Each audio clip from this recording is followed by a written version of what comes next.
talk about Messiah in Succoth, or the Feast of Tabernacles. Biblically, the command from God to observe the Festival of Tabernacles is found in the book of Leviticus, Leviticus 23:33 through 37. Say to the Israelites, on the 15th day of the 7th month, the Lord's Festival of Tabernacle begins, and it lasts for 7 days.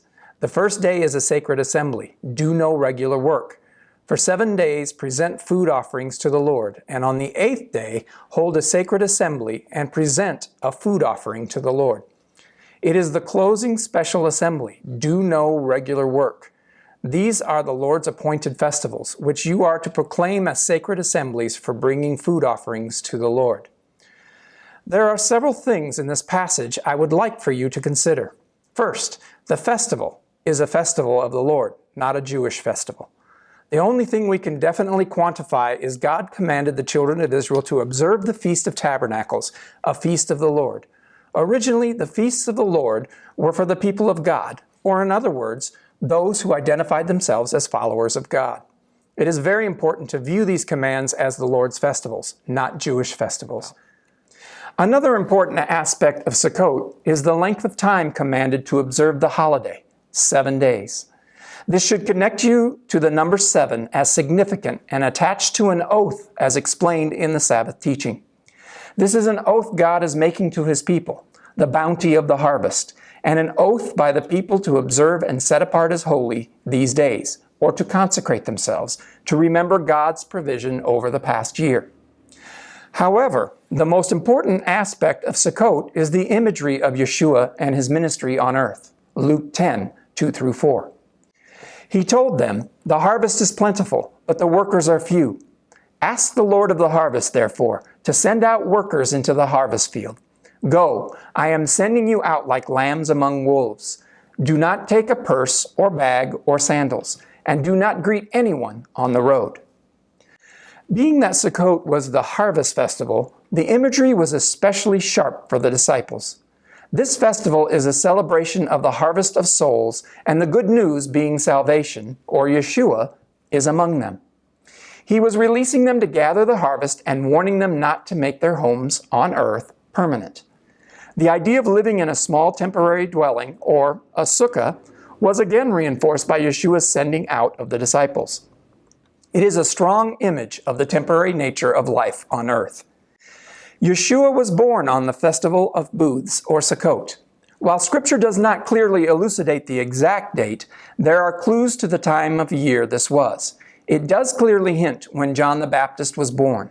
His birth was on the 15th day of the first month, Nisan, which happened to be the first day of Pesach, or Passover. This is deduced by the Mishnah, the Torah commentary, since Zechariah's division, Abiyah, served between Sivan 9 and Sivan 16, June 11, 3754. Zechariah, one of the high priests, thus returned home on June 11, 3754. It is deduced that Elizabeth was pregnant shortly after Zechariah's return home. Since Yeshua was conceived 6 months after John the Baptist was conceived, as in Luke 1:26 through 45, and we have established a likely date for John's birth, we need only to move 6 months farther down the Hebrew calendar to arrive at a likely date for the birth of Yeshua. From the 15th day of the first month, Nisan, we go to the 15th day of the 7th month, Tishrei. The 15th of Tishrei begins the third and last festival of the year to which all men of Israel were to gather in Jerusalem for temple services, Succoth, or the Feast of Tabernacles.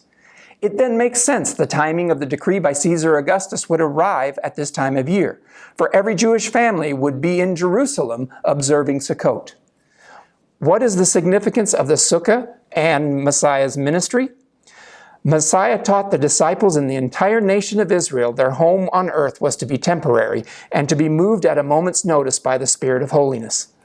Matthew 6:19 through 20. Do not store up for yourselves treasures on earth, where moth and rust destroy, and where thieves break in and steal. But store up for yourselves treasures in heaven, where neither moth nor rust destroys, and where thieves do not break in or steal. As God commanded His people to reside in temporary shelters, or sukkahs, during their wilderness journey, so we are to reside in our temporary or portable dwelling, or life, while on earth, and to be careful not to make permanent that which is temporary. Our bodies are temporary dwellings for the Spirit of God to dwell in us and send us out to gather the harvest as the Spirit leads. Paul taught this to the non-Jewish believers of the early church, 2 Corinthians 5, 1 through 5.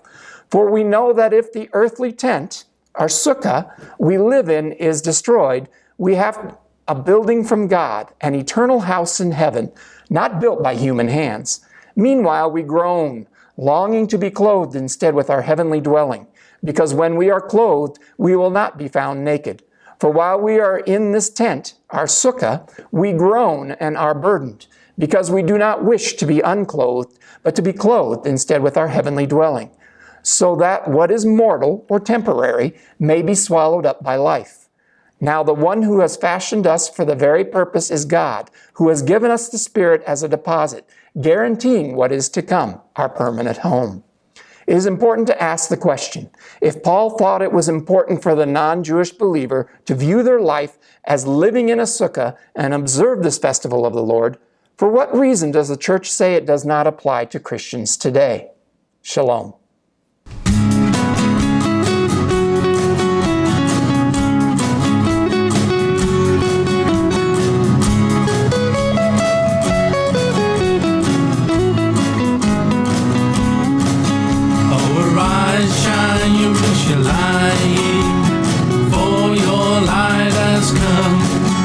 For the glory of Adonai has risen.